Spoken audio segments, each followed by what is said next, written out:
Я показываю таблички со словами. Слушай внимательно слова конкурса. Я показываю таблички со словами. И твоя задача сориентироваться и составить из них предложение. Вот это классно. Поняли? Да. Да, понятно, да? Задание все Вот так. Вы поменяйтесь местами. А почему женщин девушки работодатели?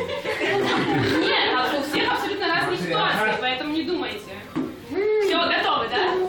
Кто это смешнее сделает, естественно, тут... А какая профессия по моей работе, к которой я пришел? Сейчас узнаешь. В принципе, не ограничено. Нравится тебе? Нет, еще раз ситуация, мы на собеседовании.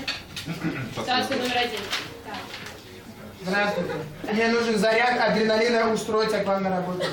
А что у вас за вакансия? Футбол? Ну что здесь футбол? А Я работать работодателю что пришел. делать надо? Работодателю что, просто сидеть? Просто пусть она созерцает. Хорошо.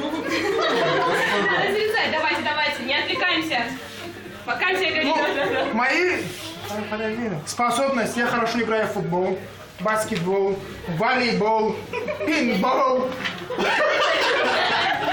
Любимая оказия это виселица. Ну, конечно, это помню, конечно, ну туда это не записывайте, но мало ли вдруг у вас там